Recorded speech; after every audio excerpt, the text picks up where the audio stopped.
صل على سيدنا ومولانا محمد وعلى سيدنا علي وسيدتنا فاطمة وسيدتنا زينب وسيدنا حسن وسيدنا حسين وعلى آله وصحبه وبارك وسلم.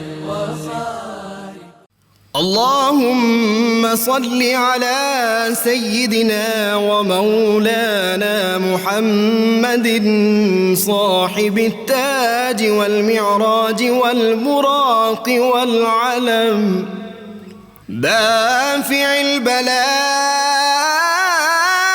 والوباء والقحط والمرض والألم اسمه مكتوب مرفوع مشفوع منقوش في اللوح والقلم سيد العرب والعجم اسمه مقدس معطر مطهر منور في البيت والحرم شمس الضحى بدر الدجى صدر العلا نور الهدى كهف الورى مصباح الظلم جميل الشيم شفيع الأمم صاحب الجود والكرم والله عاصمه وجبريل خادمه والبراك مركبه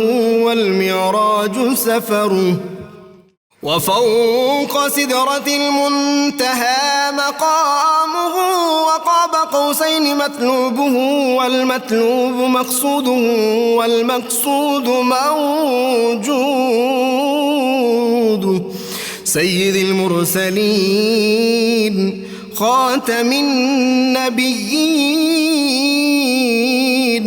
شفيع المذنبين أنيس الغريبين رحمة للعالمين راحة العاشقين مراد المشتاقين شمس العارفين سراج السالكين مصباح المقربين محب الفقراء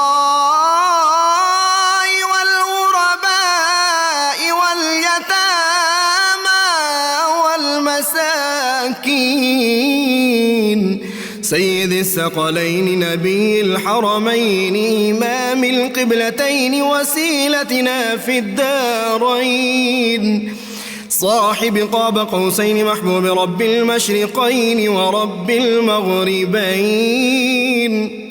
جد الحسن والحسين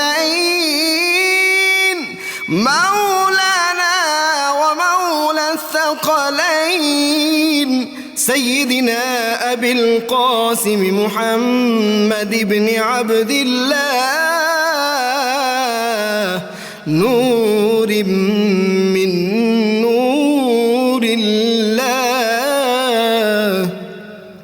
يا أيها المشتاقون بنور جماله بلغ العلا بكماله كشف الدجى بجماله حصنت جميع خصاله صلوا عليه وآله وأصحابه وسلموا تسليما اللهم صل على سيدنا ومولانا محمد।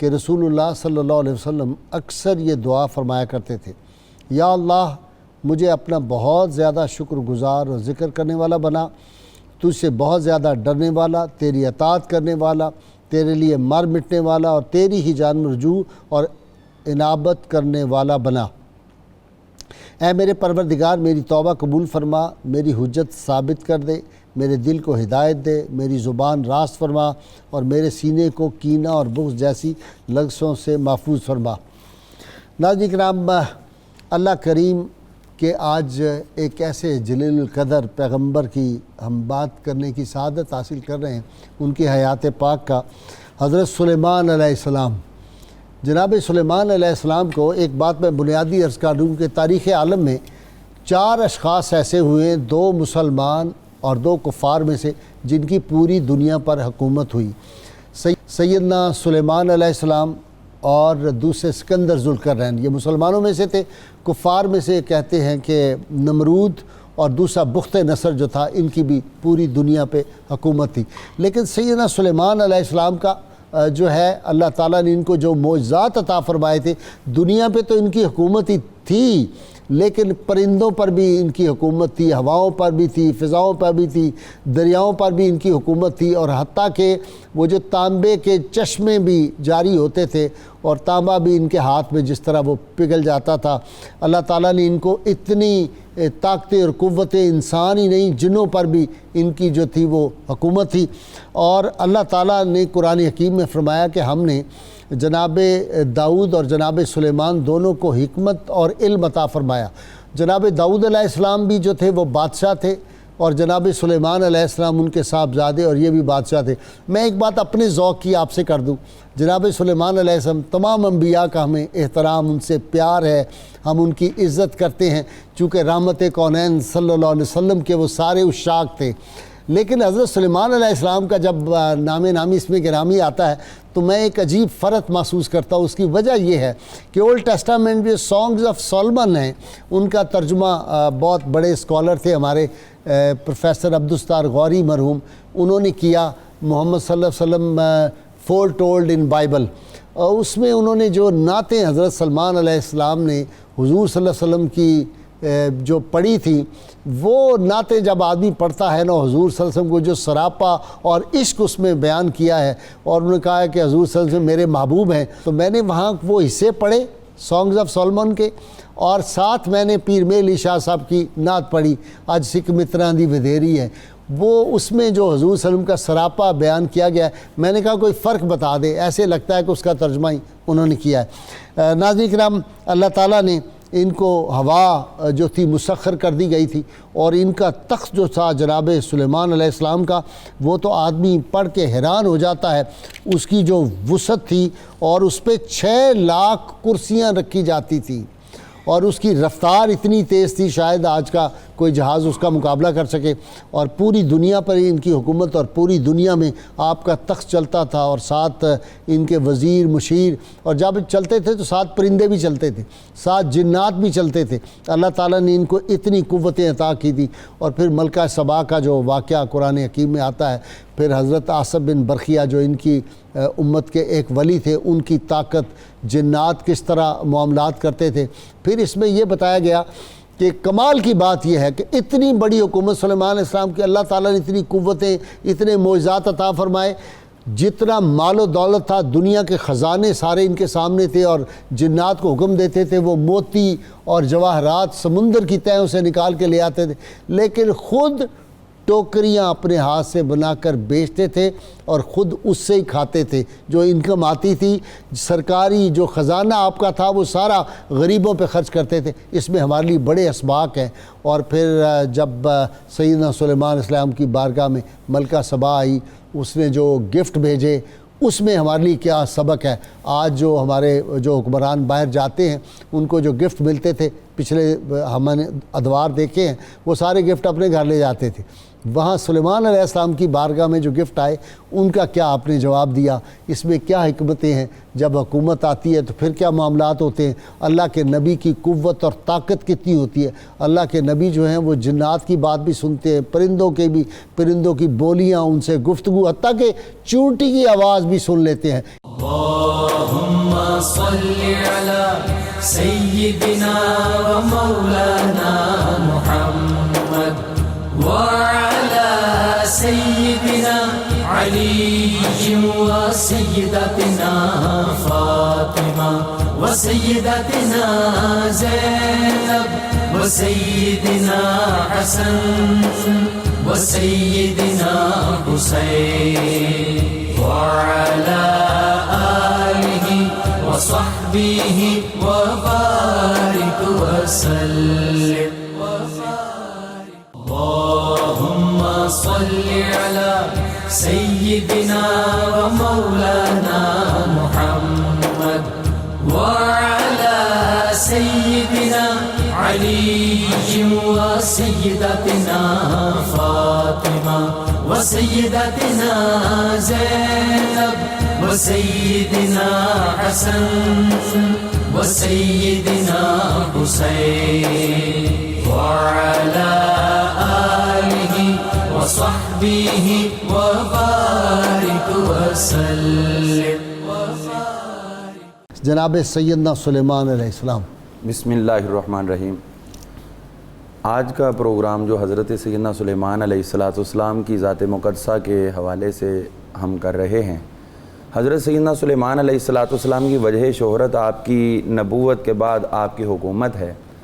تو یہ بات حقیقت ہے کہ اللہ تعالیٰ نے جو اپنے احکامات دنیا کے اوپر نافذ فرمانے ہیں وہ بذریعہ انبیاء کرام علیہ السلام ہی نافذ فرمائے، بجائے اس کے کہ کوئی انبیاء سے پڑھ کے پھر ان کو قوم پہ اپلائی کرے. تو اس سے بہتر تر یہ ہوتا ہے کہ جس پہ کلام نازل ہو رہا ہے وہ از خود اس کو نافذ فرمائے. تو یقیناً اس کام کے لیے حکومت ہی سب سے اہم ترین ایک ذریعہ ہو سکتی ہے، جو اللہ تعالیٰ نے حضرت سیدنا یوسف علیہ السلام کے بعد حضرت سیدنا سلیمان علیہ السلام کو بدرجہ اتم عطا فرمائی. تو فرق تو یہ ہے کہ حضرت سیدنا یوسف علیہ السلام نے طلب کر کے لی تھی، تو حضرت سلیمان علیہ السلام کو اللہ تعالیٰ نے پہلے از خود عطا فرما دی، اگرچہ آپ کی یہ دعا بعد کی ہے کہ یا اللہ مجھے ایسی حکومت دے کہ میرے بعد کسی اور کو نہ دے. اسی لیے وہ جو ایک دفعہ حضور صلی اللہ علیہ وسلم نے فرمایا کہ شیطان وہ آئے تھے جنات شیطان، اور میں نے ان کو پکڑ لیا، میں نے چاہا کہ ان کو باندھ دوں لا کے مسجد نبوی میں، لیکن سلیمان علیہ السلام کی دعا یاد آئی تو میں نے ان کو چھوڑ دیا. اچھا جی، قرآن حکیم میں کہاں کہاں ذکر ہے؟ ہاں جی، قرآن مجید فرقان حمید میں مختلف مقامات پر بائی نیم حضرت سیدنا سلیمان علیہ السلام کا 17 مرتبہ ذکر آیا ہے ماشاءاللہ. اور یہ 17 مرتبہ ذکر کے ساتھ ساتھ ہم یہ دیکھتے ہیں کہ آپ کل 19 بھائی تھے حضرت سیدنا سلیمان علیہ السلام. حضرت داؤد علیہ السلام کے بیٹے 19 تھے. اچھا، تو 19 بیٹوں میں سے جب حضرت سیدنا داؤد علیہ السلام نے انتخاب کرنا چاہا کہ میرے بعد حکومت کا اہل کون ہے، تو اب ہر بیٹا ہی پیارا تھا اور باپ تو کسی کا بھی دل نہیں توڑنا چاہتا. اب یہ ہوا کہ اللہ تعالیٰ نے آسمانوں سے کچھ امتحانی سوالات ارسال فرمائے کہ جو اس کے صحیح جواب دے گا حکومت اسی کا مقدر ہوگی. اب یہ بات ہے کہ اس وقت حضرت سلیمان علیہ السلام کی ظاہری عمر شریف صرف 13 برس تھی. تو 13 برس کی عمر اور باقی بھائی بڑے تھے. حضرت داؤد علیہ السلام نے بہت سے جو اس دور کے آپ کے دین کے علماء و مشائخ تھے ان کو جمع فرمایا اور سب کے سامنے وہ سوالات رکھے کہ ان کے جوابات دیں. 18 بھائیوں نے جوابات دینے سے ہی اختیار کیا کہ ہمیں تو ان کے جوابات نہیں آتے. حضرت سیدنا سلیمان علیہ السلام آپ نے عرض کی، یہ ہم عرض کر رہے ہیں کہ کیسے بادشاہت شروع ہوئی. تو حضرت سلیمان علیہ السلام نے اجازت چاہیے، ابا جی میں ان کے جوابات دوں گا. تو آپ نے ارشاد فرمایا 2 جوابات. تو مختلف سوالات تھے، ان میں سے ایک سوال یہ بھی تھا کہ یہ بتاؤ کہ 2 قائم چیزیں ایک دوسرے کے اپوزٹ ہیں اور قیامت تک وہ قائم ہیں، وہ کون سی ہیں؟ اور وہ 2 چیزیں جو ایک دوسرے کو پکڑ نہیں سکتی وہ کون سی ہیں؟ اور وہ 2 چیزیں جو ایک دوسرے کی دشمن ہیں وہ کون سی چیزیں ہیں؟ اسی طرح انہوں نے کہا کہ وہ کون سی چیز ہے جس کی ابتدا بہت اچھی ہے، وہ کون سی چیز ہے جس کی انتہا بہت اچھی ہے. اس طرح کے سوالات، اور پھر ان کے آپ نے جوابات عرض کیے کہ جو 2 چیزیں قیامت تک کے لیے قائم ہیں اور ایک دوسرے سے دور ہیں وہ ہیں آسمان اور زمین. اس کے بعد آپ نے جواب عرض کیا، ابا جی دوسرا سوال جو آپ نے ارشاد فرمایا تھا کہ وہ 2 چیزیں جو ایک دوسرے سے الگ تھلگ ہیں، مختلف ہیں، تو وہ دن اور رات ہیں، یہ دونوں کبھی اکٹھے نہیں ہو سکتے۔ پھر جو دو چیزیں ایک دوسرے کی دشمن ہیں، وہ عرض کی ابا جی وہ زندگی اور موت ہے، یہ دونوں ایک دوسرے کی دشمن ہے۔ وہ کون سی چیز ہے جس کا آغاز محمود ہے؟ فرمایا عرض کی ابا جی وہ غصہ ہے کہ ابتدا میں اس کو کنٹرول کر لیا جائے، اور وہ کون سی چیز ہے جس کا انجام انتہائی مذموم ہے، انسان کے لیے قابل مذمت ہے؟ عرض کی ابا جی وہ غصہ جو کنٹرول نہ کیا جائے اور اس پہ نقصان کر بیٹھے آدمی، تو وہ ہے مذموم۔ اسی طرح اور بھی سوالات تھے، تو آپ نے سب کے صحیح جوابات، چونکہ ٹائم کی قلت کے پیش نظر تو انہوں نے یہ سب سوالات کے صحیح جوابات دی، اور وہ جو آسمانوں سے اللہ تعالیٰ کی طرف سے وہ پرچہ نازل ہوا تھا جوابات کا، تو حضرت داؤد علیہ السلام نے سب کے سامنے کھولا، تو وہی جوابات وہاں تحریر تھے جو حضرت سلیمان علیہ السلام نے۔ جی علامہ صاحب، احادیث مبارکہ میں بھی بڑا ذکر ہے ان کا۔ جی بسم اللہ الرحمن الرحیم۔ قبلہ غازی صاحب سیدنا سلیمان علیہ السلام کے حوالے سے جو بات قبلہ برکاتی صاحب فرما رہے تھے، میں اسی کو تھوڑا سا آگے تسلسل دیتے ہوئے بات کرنا چاہوں گا کہ قرآن حکیم فرقان مجید سورۃ النمل میں جہاں سیدنا سلیمان علیہ السلام کے حوالے سے آیات بینات کا تذکرہ ہے، تو یہ 15ویں آیت سے لے کے 44ویں آیت تک جو ہے وہ آپ کے مختلف واقعات کو بیان کیا گیا ہے۔ تو آغاز میں ہی 16ویں آیت میں جو ہے وہ آپ کے حوالے سے یہ بات فرمائی گئی کہ وَوَرَثَ سُلَيْمَانُ دَاوُودَ، کہ ہم نے جو ہے وہ سلیمان علیہ السلام کو داؤد علیہ السلام کا وارث بنایا ہے۔ ٹھیک ہے۔ تو اس میں بعض مفسرین اسکالر جو ہیں وہ بھٹک گئے، اور انہوں نے کہا کہ یہ جو سلیمان علیہ السلام تھے، یہ داؤد علیہ السلام کی جو تاج و تخت کی مطلب وراثت تھی اس کے امین بنے تھے۔ تو ہمارے جو علماء ہیں انہوں نے اس کو بڑا علمی طور پہ مطلب گفتگو کرتے ہوئے فرمایا کہ انبیاء کرام علیہ السلام جو ہیں ان کی وراثت علم و حکمت ہوا کرتی ہے، فہم و دانش ہوا کرتی ہے، جو ہے وہ عرفان و فراست ہوا کرتی ہے، نہ کہ مال و دولت ہوا کرتی ہے۔ اگر مال و دولت کی وراثت کی بات ہوتی تو وہ پھر 19 کے 19 سارے وارث بن جاتے، جیسے کہ برکاتی صاحب فرما رہے تھے۔ بہت اچھا، کیونکہ آپ علم و حکمت کا جو ہے وہ آپ نے فیضان آگے لوٹایا، تو سیدنا سلیمان علیہ السلام کا انتخاب جو ہے وہ علم کے اعتبار سے ہوا۔ اور اسی آیت مبارکہ کو آگے جب ہم پڑھتے ہیں تو آپ اللہ تبارک تعالیٰ کی تحمید و ثنا جو ہے وہ بیان کرتے ہوئے یہی فرماتے ہیں وَقَالَ يَا أَيُّهَا النَّاسُ عُلِّمْنَا مَنْطَقَ الطَّيْرِ وَأُوتِينَا مِنْ كُلِّ شَيْءٍ إِنَّ هَذَا لَهُ الْفَضْلُ الْمُبِينُ، کہ اللہ تعالیٰ نے مجھے یہ علم جو ہے یہ عطا فرمایا، یہ بڑا فضل ہے اس کا۔ یہ اس بات کو مطلب سمجھنے کی ضرورت ہے۔ اور دیکھیں کہ انبیاء کرام علیہ السلام، حضور علیہ السلام، آپ نے حدیث پاک کی بات کی، پیارے آقا صلی اللہ علیہ وسلم کا فرمان ہے کہ انبیاء کرام علیہ السلام جو ہے ان کی وراثت علم و عرفان ہوا کرتا ہے۔ ہم نبی جو ہے وہ مال و دولت کی وراثت نہیں چھوڑ کر جاتے ہیں۔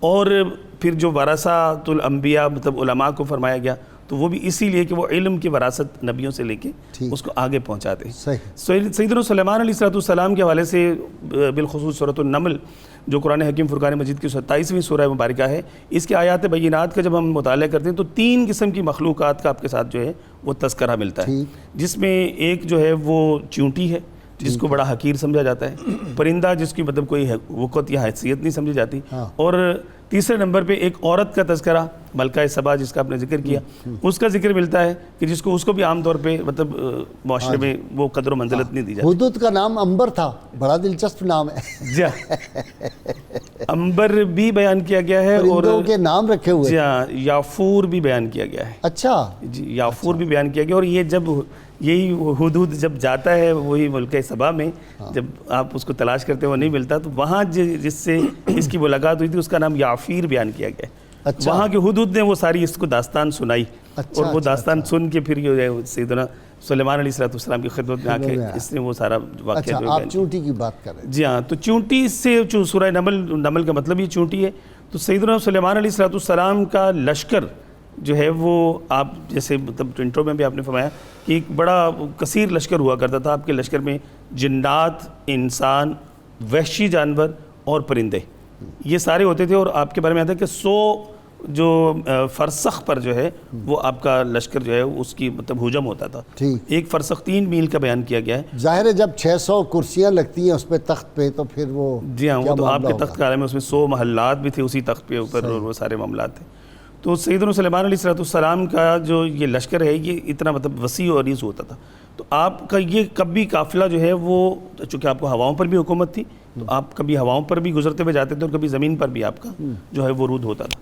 تو اس جو واقعہ جو نمل کا واقعہ ہے، جس کی وجہ سے سورہ کا نام بھی جو ہے وہ نمل رکھا گیا، یہ وادی نمل جو ہے اس کے متعلق مفسرین نے لکھا کہ یہ طائف کے آس پاس کا کوئی مقام یا ملک شام کے بارے میں بھی بیان کیا گیا ہے۔ تو سیدنا سلیمان علیہ السلام اپنے قافلے کو لے کر جب وہاں مطلب آپ گزرنے لگے تو 3 میل یعنی 1 فرسخ کے فاصلے سے چونٹی، جو چونٹیوں کی ملکہ تھی، اس کا نام بھی جو ہے وہ مختلف اس میں بیان کیا گیا ہے کہ اس چونٹی کا نام بھی مفسرین نے بیان کیا، جی ہاں، منذرہ یا طاخیہ بیان کیا گیا ہے۔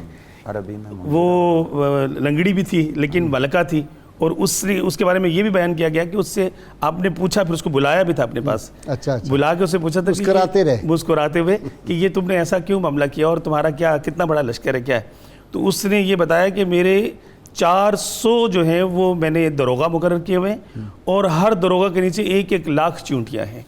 تو اتنا کثیر جو ہے وہ لشکر ہے میرا، اور میں نے اللہ تعالیٰ سے ہم نے یہ دعا کی ہوئی کہ اللہ تعالیٰ تو ہمیں زمین کے اندر ہی جو ہے وہ محفوظ رکھ۔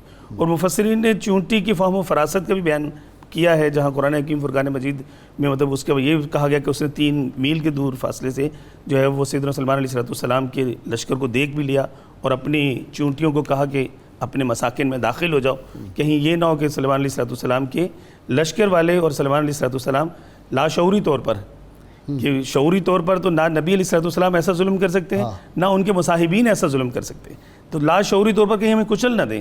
تو وہاں جب آپ نے پوچھا بلا کے، تو وہاں مفسرین نے لکھا ہے کہ چونٹی کو اللہ تعالیٰ نے اتنی فہم و ادراک عطا فرمائی ہے کہ وہ سردیوں کا راشن گرمیوں میں اکٹھا کرتی ہے، پھر جو راشن اگر وہ دانہ اناج کا لے کر جاتی ہے اس کے 2 ٹکڑے کر دیتی ہے کہ کہیں ایسا نہ ہو کہ یہ دانہ اگ جائے۔ اور پھر ہاں جی، اور اس میں پھر یہ بھی بیان کیا گیا ہے کہ بعض اجناس ایسی ہیں کہ جس کے 2 ٹکڑے کرنے پر بھی اگ جاتی ہیں۔ تو اللہ تعالیٰ نے اس کو یہ بھی مفسرین نے یہاں تک لکھا ہے کہ یہ بھی شعور دیا ہے کہ کون سی جنس ایسی ہے کہ اگر میں اس کو ذخیرہ کر رہی ہوں، اسپیشلی مسور کی دال، دھنیا، کہ اس کے یہ 4 ٹکڑے کر دیتی ہے، اس کو 2 ٹکڑے کر کے جمع نہیں کرتی۔ اتنی اس کے اندر جو ہے وہ فہم و فراست پائی جاتی ہے۔ اصل بات یہ اپنا پروفیسر ناصر کہ ان اللہ علی کل شیء قدیر، پہلے رب تعالیٰ کی قدرت کا آدمی یقین ہو جائے نا، اور اس کو اندازہ ہو، ہم اس کی قدرتوں کو تو نہیں پورا پہچان سکتے لیکن جتنا بھی اللہ تعالیٰ شعور عطا فرما دے۔ اچھا، ایک دلچسپ یہاں پہ لطیفہ بہت زبردست جی اس معاملے میں کہ کوا جو تھا نا، اس کو نہیں سلیمان علیہ السلام ساتھ لے جا رہے تھے، ہدہد کو لے جا رہے تھے۔ ہدہد کو اس لیے اجازت دی کہ اس نے کہا جی کہ میں پانی زمین کی تہہ میں بھی ہو تو میں پہچان لیتا ہوں، تو میں ساتھ مجھے لے چلیں، میں پانی جو ہے وہ بتا دوں گا کہاں ہے۔ تو کوے نے کہا جناب میرا ایک سوال ہے، یہ پوچھے اس کو کہ جب یہ شکار ہوتا ہے ہدہد، شکاری کا جال، تو اس وقت اس کو جال نہیں نظر آتا، زمین کے اوپر ہوتا ہے، نیچے زمین کی تہہ میں پانی۔ اس نے جواب دیا بڑا دلچسپ تھا، اس نے کہا اس وقت تقدیر کا معاملہ، میری تقدیر ہار جاتی ہے، تقدیر کے آگے آدمی نہیں عقل کام آتی۔ جی بسم اللہ الرحمن الرحیم۔ غازی صاحب قبلہ، اللہ تعالیٰ نے سیدنا سلیمان علیہ السلام کا ذکر قرآن مجید کی 7 صورتوں میں کیا، 7 صورتوں میں، وہ کئی آیات ہیں، اور اللہ نے ان سے اتنا پیار فرمایا کہ ان کے اوپر لگنے والے الزامات کا جواب دیا اور ان کی تعریف کی۔ جب یہود نے اور بعض لوگوں نے ان کے کفر کی بات کی تو قرآن مجید نے کہا وَاتَّبَعُوا مَا تَتْلُو الشَّيَاطِينُ عَلَى مُلْكِ سُلَيْمَانَ وَمَا كَفَرَ سُلَيْمَانُ وَلَكِنَّ الشَّيَاطِينَ كَفَرُوا يُعَلِّمُونَ النَّاسَ السِّحْرَ۔ اللہ نے فرمایا سلیمان علیہ السلام نے کوئی کفر نہیں کیا، وہ شیاطین تھے جو کفر کرتے تھے اور لوگوں کو جادو اور کفریہ کلمات سکھاتے تھے۔ اللہ نے ان پر جب وحی کا ذکر کیا تو فرمایا اِنَّا كَذَلِكَ نَجْزِي الْمُحْسِنِينَ، ان کو محسنین میں گنا۔ پھر اللہ تعالیٰ نے حضرت نعم العبد ان کے بارے میں فرمایا کتنا ہی پیارا بندہ تھا، انہو اواب، وہ تو اللہ کے بہت ہی رجوع کرنے والا بندہ تھا۔ سبحان اللہ۔ اللہ تعالیٰ نے قرآن مجید میں سیدنا سلیمان علیہ السلام کی بار بار تعریف کی، ان کے عدل کی بات کی، ان کے شکر گزار ہونے کی بات کی، ان کی عبادت گزار ہونے کی بات کی، ان کے عادل ہونے کی بات کی، اور ان کے فہم اور فراست کا ذکر کیا اللہ نے۔ سبحان اللہ۔ اللہ نے ان کو اتنی فہم عطا کیا تھا، قرآن مجید کہتا ہے فَفَهَّمْنَاهَا سُلَيْمَانَ، ہم نے سلیمان کو فہم عطا کیا مسائل کے ادراک کا اور آپس کے جھگڑوں اور تنازعوں کے سمجھنے کا اور ان میں فیصلہ کرنے کا، عدل کرنے کا۔ اور قرآن مجید نے ایک ایسے واقعے کا بیان کیا کہ اس میں ان کا فیصلہ اللہ کی عطا کردہ فہم سے کہ اللہ تعالیٰ نے ارشاد فرمایا کہ جب داؤد اور سلیمان دونوں فیصلہ کر رہے تھے اذ یحکمان فی الحرث، جب وہ اس کھیتی کے بارے میں فیصلہ کر رہے تھے، اذ نفشت فیہ غنم القوم، ہوا یہ تھا کہ ایک بکریوں کا ریوڑ بغیر رائی کے، بغیر چرواہے کے رات کے اندر ایک کھیتوں میں گھس گیا اور سارے کھیتوں کو برباد کر دیا اس نے۔ صبح کو وہ کھیتوں والے ان بکریوں کو، بھیڑوں کو پکڑ کے حضرت داؤد علیہ السلام کے پاس آ گئے اور کہنے لگے جی کہ انہوں نے ہمارا سارا وہ کھیت تباہ کر دیا۔ سیدنا داؤد علیہ السلام نے جب دیکھا کہ فصل تباہ ہوا اور فصل کی بھی قیمت اتنی ہی بنتی ہے جتنی بکریوں کی، تو آپ نے فرمایا ساری بکریاں کھیت والوں کو دے دیں۔ یہ انگور کا غالباً باغ تھا، تبھی قیمت برابر ہو گئی۔ چونکہ اصل میں قرآن مجید نے تو اس کا کہا کہ کھیت تھا، مفسرین آگے تھا کہ آج مفسرین نے دیکھا، اسرائیلیات میں سے دیکھا جو چیزیں قرآن اور سنت کے خلاف نہیں ہیں، پھر ان کو اڈاپٹ کر لیا۔ تو اس کھیت کی تباہی کی وجہ سے سیدنا داؤد علیہ السلام کا یہ فیصلہ تھا۔ اللہ نے سلیمان علیہ السلام کو جو فہم عطا کیا، آپ نے فرمایا نہیں ایسے کر دیں، والد گرامی کی خدمت میں عرض کی کہ یہ بکریاں کھیت والوں کے حوالے کر دیں، وہ ان کو فائدہ اٹھائیں، ان کا دودھ پئیں، ان کو اپنے پاس رکھیں۔ اتنے عرصے میں یہ جو بکریوں والے ہیں ان کو کہیں کہ یہ کھیتوں کو سیراب کریں اور کھیتوں کو خوب تیار کریں، جب ویسے ہی کھیت تیار ہو جائیں تو کھیت اپنے مالکوں کو واپس کر دی جائیں، بکریاں اپنے مالکوں کو۔ اللہ فرماتا وَكُنَّا لِحُكْمِهِمْ شَاهِدِينَ، ہم اس فیصلے کو خود اپنی نگاہوں سے دیکھ رہے تھے اور گواہ ہم خود تھے۔ اللہم صلی علی سیدنا و مولانا محمد وعلی سیدنا علی و سیدتنا فاطمہ و سیدتنا زینب و سیدنا حسن و سیدنا حسین وعلى آله وصحبه وبارك وسلم اللهم صل على سيدنا ومولانا محمد وعلى سيدنا علي وسيدتنا فاطمة وسيدتنا زينب وسيدنا حسن وسيدنا حسين وعلى آله وصحبه وبارك وسلم۔ مجھے یاد آ رہا ہے کہ حسن یوسف دم عیسیٰ ید بیضا داری آنچ خوبہ ہما دارن تو تنہا داری۔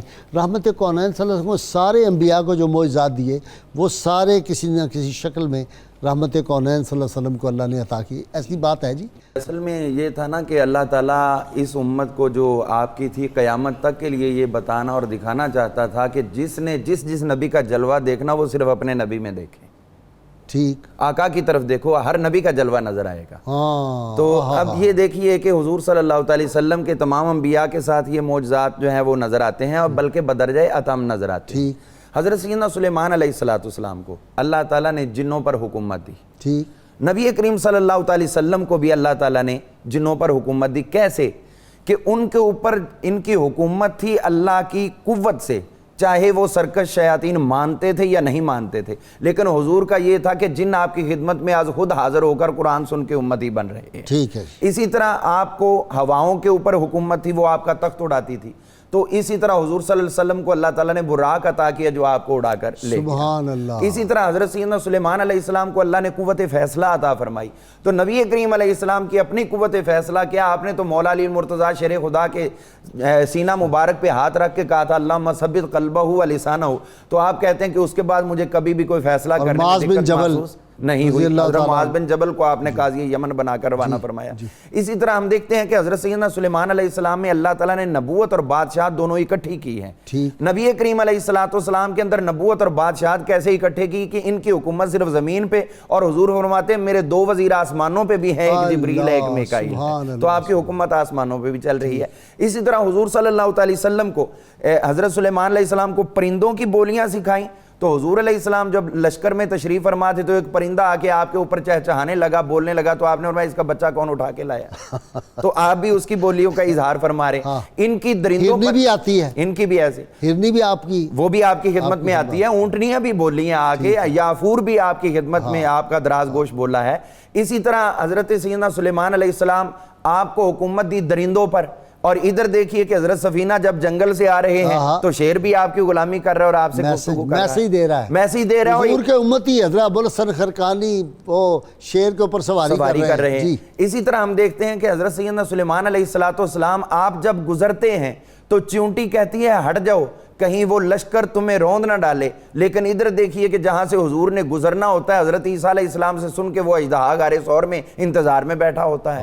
یہ حضور صلی اللہ علیہ وسلم کے درجات ہیں۔ اسی طرح ہم دیکھتے ہیں کہ حضور صلی اللہ علیہ وسلم آپ کی ذات مقدسہ، یہاں پر جو معاملہ ہوا سونا اور چاندی آپ کے پاس کثرت سے تھا، اور حضور صلی اللہ علیہ وسلم کیا فرما رہے ہیں، اوتیت مفاتیح خزائن الارض، اللہ نے زمین کے خزانوں کی چابیاں مجھے دے دی۔ تو بہت سے خزانے ایسے تھے جو دفینے رہ گئے، حضرت سلیمان علیہ السلام وہاں تک رسائی نہ پا سکے کیونکہ حکومت زمین کے اوپر تھی، لیکن حضور صلی اللہ علیہ وسلم کو تو زمین کے اندر بھی اللہ نے دفینوں کے اوپر بھی حکومت عطا فرمائی۔ نکل رہے ہیں اب تک جدھر آپ نے اشارہ کیا وہاں سے اب تک نکل رہے ہیں۔ اسی طرح ہم دیکھتے ہیں حضرت سیدنا سلیمان علیہ السلام کے والد محترم حضرت داؤد علیہ السلام جب پڑھتے تھے تو آپ کے ساتھ پہاڑ بھی پڑھتے تھے، اور ادھر حضور علیہ السلام دستے مبارک میں کنکریاں لیتے تو وہ بھی تسبیح پڑھنا شروع کر دیتی ہیں۔ آپ نے جو جب آ کے اس نے کہا تھا حضور کے امتیوں کی آواز، ابی بن کعب ایسے تھا، فرشتے لہن داؤدی ان کو عطا ہوا تھا وہاں عبداللہ بن مسعود۔ ہاں جی، ہم یہ کوئی ایک دوسرے کا مماثلت تو نہیں کرتے، لیکن یہ ضرور عرض کرتے ہیں کہ اس امت کو کیا کیا عطائیں ہوئی ہیں۔ کیا ہوا کہ حضرت داؤد علیہ السلام کے ساتھ صرف پہاڑ اور پرندے تھے، اور ادھر حضرت ابی بن کعب اور دیگر صحابہ جب پڑھتے تھے تو اللہ کے فرشتے بھی نازل ہو جایا کرتے تھے۔ تو حضرت سیدنا سلیمان علیہ السلام آپ کے والد محترم کے لیے اللہ تعالیٰ نے لوہا نرم کر دیا، لیکن اس سے بہترین یہ تھا کہ حضور علیہ السلام جب غار میں گئے جہاں سر رکھا وہاں نشان بن گیا، جہاں کوہنی رکھی وہاں نشان بن گیا۔ حضور صلی اللہ علیہ وسلم کے ان تمام معجزات کے ساتھ اگر ہم مزید یہ دیکھیں، شیاطین جو ہیں وہ مسخر کر دیے گئے حضرت سلیمان علیہ السلام کے لیے، اور ادھر کیا حضور فرماتے کہ میرے لیے نہیں بلکہ جب بھی ماہ سیام آتا ہے تو یہ تمام سرکش شیاطین قید کر دیے جاتے ہیں۔ اور پھر آپ نے وہ ابلیس کی جو بات ارشاد فرمائی تھی کہ اگر مجھے دعائے سلیمانی کا خیال نہ ہوتا تو میں ابلیس کو پکڑ کے باندھ دیتا اور مدینہ منورہ کے بچے اسے کھیلتے رہتے۔ حضرت سیدنا سلیمان علیہ السلام آپ کے اوپر حضور کا تفاوق یہ بھی تھا کہ ان کو کوئی کتاب نہیں ملی، حضور صلی اللہ علیہ وسلم کو کتاب بھی ملی۔ ان کے اوپر حضور کی برتری یہ تھی کہ یہ حضرت سلیمان علیہ السلام وہ فالو کرتے تھے اپنے ابا جی کی شریعت کو، اور حضور صلی اللہ علیہ وسلم خود صاحب شریعت تھے کہ سلیمان علیہ السلام کے بعد اور نبی آئے، حضور کے بعد کوئی نبی نہیں۔ سلیمان علیہ السلام کو اللہ نے رد الشمس کی قوت نہیں دی، حضور نے سورج بھی پلٹایا۔ ان سے انشقاق کمر چاند کا توڑنا نہ ہوا، حضور صلی اللہ علیہ وسلم نے وہ بھی توڑ کے دکھایا۔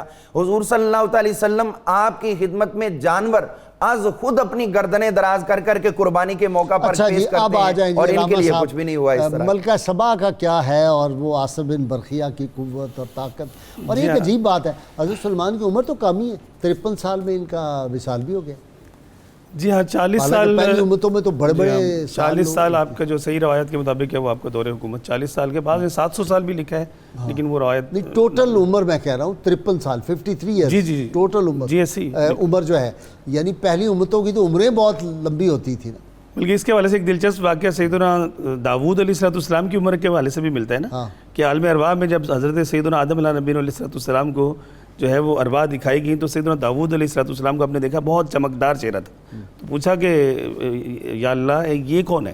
تو کہا گیا کہ یہ آپ کے بیٹے جو ہیں وہ داؤد علیہ السلام ہیں۔ تو حضرت آدم علیہ السلام نے پوچھا کہ ان کی عمر کتنی ہے؟ تو کہا گیا کہ بتایا گیا، اللہ تبارک و تعالیٰ نے بتایا کہ ان کی عمر 40 سال ہے۔ تو آپ کو بڑا رنج ہوا کہ اتنا خوبصورت، اتنی چھوٹی عمر میں جوانی میں چلا جائے گا۔ تو حضرت آدم علیہ السلام نے اس وقت یہ فرمایا کہ میری عمر میں سے 60 سال ان کو دے دیا جائے۔ اچھا، تو ان کی مطلب 100 سال عمر جو ہے وہ اس طرح سے کی گئی، اور ان کی بھی کم عمری تھی ظاہر ہے۔ اس میں قبلہ غازی صاحب حضرت سلیمان علیہ السلام کا ملکہ سبا کے حوالے سے جو واقعہ ہے اس کا آغاز ہدہد کے واقعے سے اصل میں ہوتا ہے کہ جب آپ کا لشکر جو ہے وہ ظہر کی نماز کے وقت جو ہے وہ ملک یمن میں پڑاؤ کرتا ہے، اور آپ کچھ دیر استراحت فرمانے کے بعد جب بیدار ہوتے ہیں تو آپ کو پانی کی ضرورت پڑتی ہے، تو آپ اپنے تخت سے نیچے تشریف لاتے ہیں۔ جب نیچے تشریف لاتے ہیں تو پانی کا انتظام موجود نہیں ہے، تو جیسے آپ نے انٹرو میں بھی کہا کہ وہ حدود کی ذمہ داری تھی، وہ انجینئر تھا، وہ پانی کا جو نشاندہی کرتا تھا، جیسے وہ آ کے اپنی چونچ لگاتا تھا جس مقام پہ، پھر جنات کو آرڈر ہوتا تھا اس کو فوراً کھود دیتے تھے اور وہاں سے پانی کا انتظام ہوتا تھا. تو پانی کا انتظام نہیں تھا تو پوچھا گیا کہ مطلب کدھر ہے حدود کدھر ہے. یا پھر دوسرا کچھ مفسرین نے یہ بھی لکھا کہ آپ جب آرام فرماتے تھے تو پرندے آپ پر سایہ کر دیتے تھے. ہاں نہیں وہ تو سارے لشکر پہ پرندے سایہ. جی پورے لشکر پہ. تو وہ جس مقام پر حدود نے مطلب اپنا حصہ ڈالنا تھا سایہ کرنے کے لیے، وہاں سے دھوپ آ رہی تھی. تو آپ نے اس سے نشاندہی بھی حاصل کی کہ وہ حدود کدھر ہے. بہرحال حدود کو جب طلب کیا گیا تو اس کے بارے میں بھی طویل روایات ملتی ہیں. گدھ سے کہا گیا، گدھ نے تلاش کیا، اس نے کہا مجھے تو کچھ نہیں ملا. پھر عقاب کو بلایا گیا. عقاب چونکہ بہت بلند پرواز کرتا ہے، اس نے بلند پرواز کر کے دیکھا، ڈھونڈا، تو وہ ایک باغ کے اندر جو ہے وہ ملکہ سبا کا جو ملک تھا، ملک سبا، وہاں پر ایک دوسرے حدود سے کچھ خوش گپیاں ہو رہی تھیں. تو اس کو پکڑا اور پکڑ کے لا کے سیدنا سلیمان علیہ السلام کی خدمت میں پیش کیا. تو آپ نے اس وقت یہ حکم قرآن حکیم فرقان مجید میں کہ وہ کدھر ہے، غیر حاضر کیوں ہے، مفقود کیوں ہے، کہ میں اگر وہ مل آتا ہے تو میں اس کو سخت سزا دوں گا، یا پھر اس کو ذبح کر دوں گا، یا پھر یہ کہ اگر وہ کوئی معقول عذر لے کر آئے گا تو اس کا عذر مانا جائے گا. اس سے تین باتیں بھی متحقق ہوتی ہیں کہ اسی طرح سے مطلب معیار جو ہے وہ زجر و توبی کا اس انداز سے ہی ہونا چاہیے. معقول عذر ہے تو اس کو کنسیڈر بھی کیا جانا چاہیے. بہت اچھی بات. جی یہ قرآن سے یہ چیزیں بھی سیکھنی چاہیے کیونکہ ہمارے لیے یہ نمونہ ہے. اللهم صل على سيدنا ومولانا محمد وعلى سيدنا علي وسيدتنا فاطمة وسيدتنا زينب وسيدنا حسن وسيدنا حسين وعلى آله وصحبه وبارك وسلم.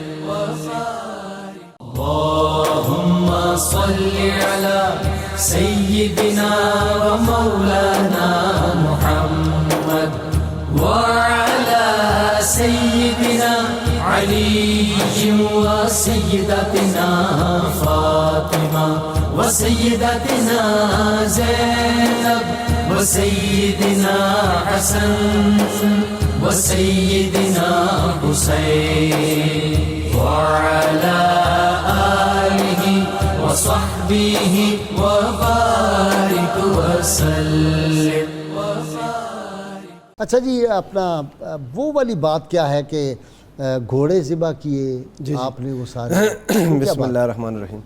وہ اللہ تعالیٰ نے قرآن مجید میں بیان کیا. دراصل اس واقعے میں بھی قرآن پاک کے محض الفاظ پر رہا جائے یا تفاسیر کو ساروں کو ساتھ لیں تو بہت زیادہ لمبی تفصیلات ہیں کہ سیدنا سلیمان علیہ السلام کے پاس اذ عرض علیہ بالعشی الصافنات الجیاد، بہت شاندار گھوڑے تھے. شام کے وقت میں یعنی سیکنڈ پیر میں ان کے پاس لائے گئے تو آپ ان کو دیکھنے لگے تو دیکھتے، چونکہ وہ جہاد کے لیے تیار کیے تھے، شیاطین سے بھی جہاد، دشمنوں سے جہاد، تو ان کو دیکھتے آپ کو اتنے پسند آئے اور اتنے پیارے لگے کہ ان کو دیکھتے دیکھتے آپ کی جو عصر کا وقت تھا اس میں کوئی نماز ان کے لیے مسنون ہوگی یا کوئی ذکر اذکار ہوں گے. قرآن پاک نے کوئی نہیں ذکر کیا. فرمایا حتی توارت بالحجاب، کہ سورج غروب ہو گیا. حالانکہ سورج کا بھی نام نہیں ہے. اس میں بھی دو تفسیریں ہیں کہ یا تو سورج غروب ہو گیا یا ان گھوڑوں کو دوڑایا اور وہ نظروں سے گم ہو گئے، دور تک دوڑ گئے. تو حضرت سلیمان علیہ السلام نے فرمایا انی احببت حب الخیر عن ذکر ربی، مجھے رب کے ذکر سے یہ گھوڑوں کی محبت زیادہ غالب آ گئی. حتی توارت بالحجاب، یہاں تک کہ سورج غروب ہو گیا. تو فرمانے لگے کہ ان کو واپس لاؤ، ردوہا علیہ، میرے پاس ان کو واپس لاؤ.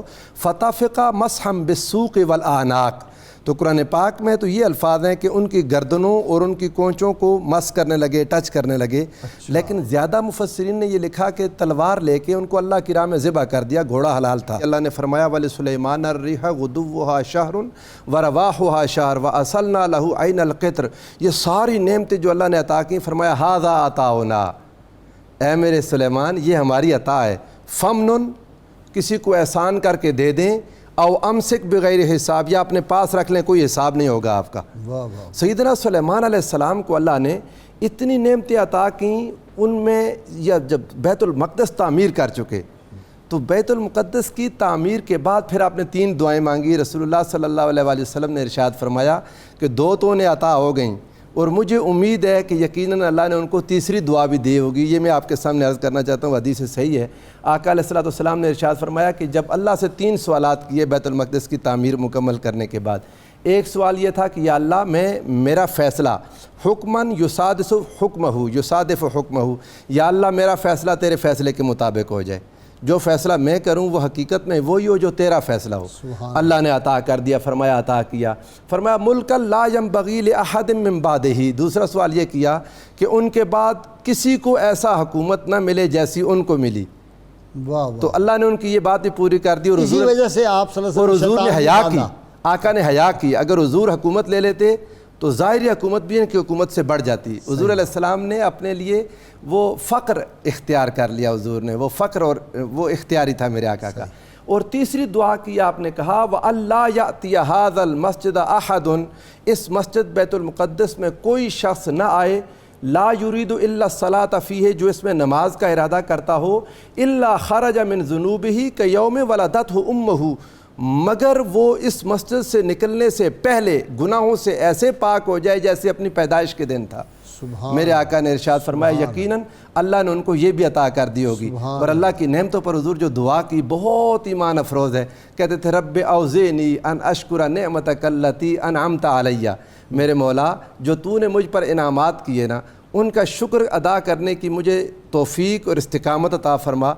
وعلی والدیہ, اور ان نعمتوں پر بھی شکر کی توفیق عطا فرما جو میرے والد پر تو نے کی. سبحان علماء نے یہاں سے لکھا والد پر جو نعمت ہوتی ہے اس کا شکر ادا کرنا اولاد پر واجب اور لازم ہے, کہ اولاد والد اس نعمت کی وجہ سے اولاد کی اچھی تربیت کر پاتا ہے. والد اس نعمت سے متمتع ہوتا ہے تو اولاد کو اس کا حصہ ملتا ہے. فرمایا تھا وَأَنْ أَعْمَلَ صَالِحًا, اور میرے مولا یہ کہ میں ان اعمل صالحًا ترضاہ, مجھے ایسے اعمال عطا کر کے میں کروں تو راضی ہو جائے. سبحان اللہ. وَأَدْخِلْنِي بِرَحْمَتِكَ فِي عِبَادِكَ الصَّالِحِينَ, اور مجھے اپنی رحمت کے ساتھ صالحین میں داخل کرنا اپنے بندوں میں. یہاں ایک بات بہت ہی قابل غور ہے کہ آپ تو انعام یافتہ بندوں کے پہلے درجے میں تھے. اللہ نے جو انعام یافتہ بندے بیان کیے نبیین, صدیقین, شہداء اور صالحین, صالحین درجہ 4 میں آپ پہلے درجے میں ہیں. اس کے باوجود آپ نے دعا مانگی صالحین میں شامل ہونے کی. ایسے ہی سیدنا یوسف علیہ السلام نے بھی دعا کی تھی توفنی مسلماً والحقنی بالصالحین. یہاں علماء نے بیان کیا, یہ اپنی امتوں کو سکھایا اور امت محمدی کو اللہ پاک نے قرآن مجید میں بیان کر کے سکھا دیا کہ صالحین میں شامل ہونا جنتی ہونے کے لیے بہت ضروری ہے. بہت شکریہ جی آپ تینوں مہمانوں کا. ناظرین کرام, کتاب الشفاء سے نسخے کا وقت ہو گیا. آزمائش میں کامیابی کا عمل ہے جی یہ. اگر کوئی شک و شک کسی بڑی سے بڑی آزمائش میں مبتلا ہو تو اللہ تعالیٰ کا اسم مبارک یا بدیو 100 مرتبہ 41 دن تک پڑھے, انشاءاللہ آسانی کے اسباب پیدا ہو جائیں گے. شرط یہ اول و آخر 11 مرتبہ کوئی بھی درود پاک جو آپ کو آتا ہو وہ ضرور پڑھیں. اولیاء کے امام سیدنا علی حجویری داتا گنج بخش نے ان کی بڑی تعریف کی ہے. حضرت فضیل بن عیاض رحمۃ اللہ علیہ, جو مٹی کو ہاتھ لگاتے سونا بن جاتی تھی, فرماتے ہیں جس نے اللہ تعالیٰ کی نعمت کو اپنے دل سے پہچانا اور اپنی زبان سے اس کی حمد و ثنا بیان کی تو وہ ضرور اپنی نعمتوں میں برکت دیکھے گا. اللہم صلی علی سیدنا و مولانا محمد وعلی سیدنا علی و سیدتنا فاطمہ و سیدتنا زینب و سیدنا حسن وسيدنا حسين وعلى آله وصحبه وبارك وسلم.